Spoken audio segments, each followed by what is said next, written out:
So I gotta move quickly here. I'm going to talk to you about total ankle replacement and management of deformity. Just trying to get my advance working here. There's a bit of a delay.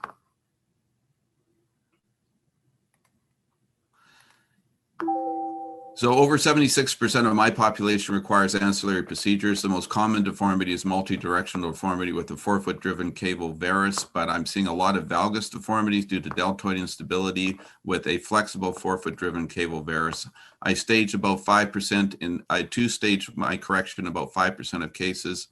And I believe in correcting the deformity where it exists. So I'm going to talk to you about the cora, the center of rotation of angulation throughout this talk. Deformity can be extra-articular above the ankle in forms of the tibia or below the ankle and a pes cavus or a pes planus deformity. You can have intra-articular deformities, malleolar dysplasia, Taylormal position, both in the coronal and sagittal plane, and then bone loss on the tibial and talar side. Malleolar dysplasia and Taylormal position are the most common deformities I see. And of course, all of these can be present in part or in their whole. So you need to be well-versed in deformity correction in order to manage patients with deformity and ankle arthritis. This is an obvious extra-articular deformity. Most agree that if a tibial deformity is greater than 10 degrees, it should be managed. Of course, it depends how close the deformity is to the joint. The closer it is to the joint, the more likely it needs to be managed, particularly in the supramalleolar area. Extra-articular, this patient has a varus deformity of the knee due to medial compartment osteoarthritis. Interestingly, he was not symptomatic as far as his knee was concerned. He was too old for a high tibial osteotomy, so we elected to perform a total knee replacement and then an ankle joint replacement. This gentleman would not have done well either with the fusion or replacement without correcting his knee deformity. Below the ankle, pes planus. Not uncommonly, you can see a flat foot deformity without talar deformity. There's still the issue of malleolar dysplasia, which we'll get into. It's important to correct the flat foot in these scenarios. If you see a negative Meary's angle, usually that indicates deficiency of the plantar fascia, long and short plantar ligaments, interosseous ligaments, and joint capsule. Talonavicular subluxation means that the post-tib tendon, spring ligament, or talonavicular capsule are deficient. Talonavicular capsule plays a much greater role in stability of the medial column than it is given credit for.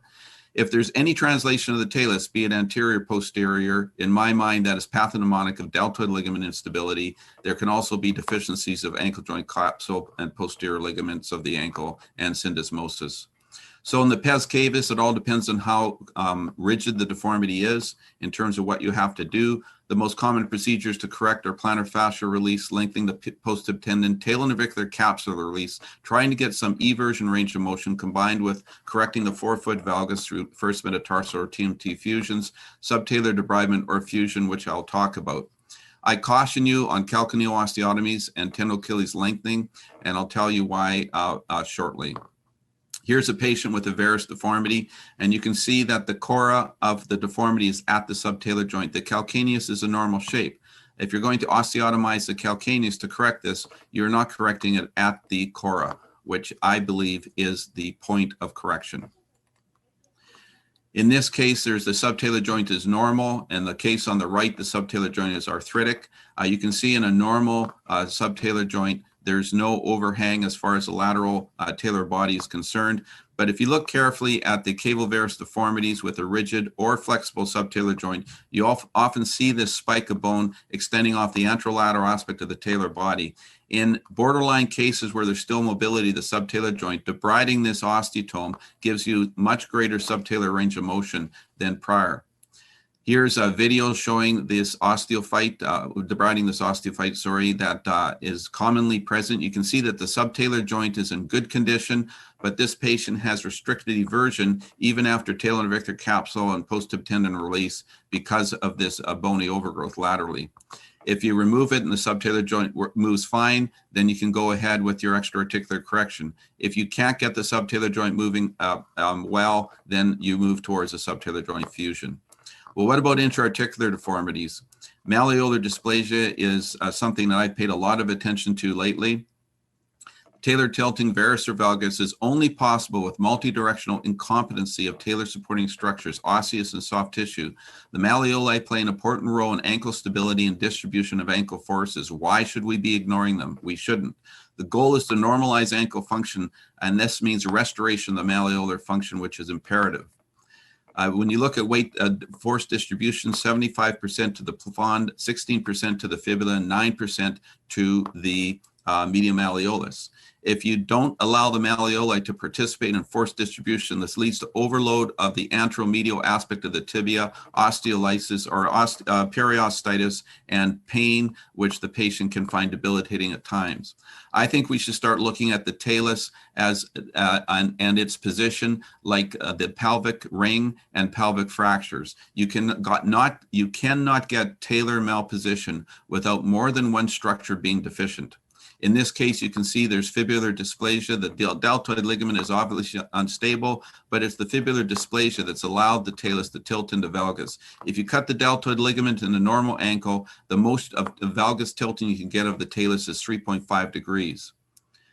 In this situation, once again, the lateral malleolus is dysplastic, and the talus is spit posteriorly.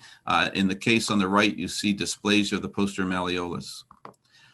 I don't think there's a pelvic surgeon in the world that would only fix one fracture and not the other. And again, we need to look at multi-directional instability and what needs to be corrected to get that talus well aligned into a normal ankle mortise.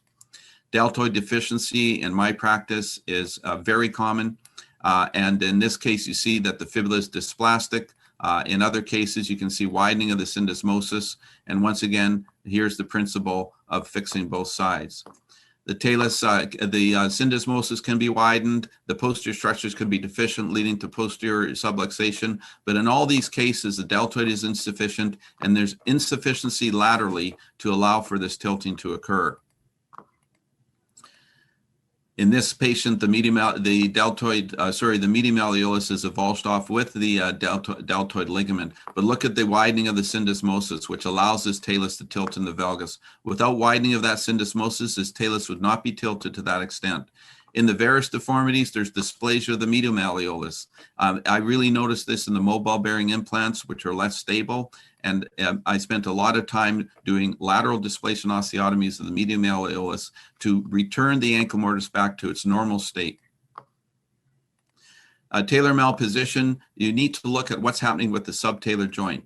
In this scenario, the talus is in valgus and the calcaneus has followed the talus. So the ankle and subtalar joint complex are still coupled.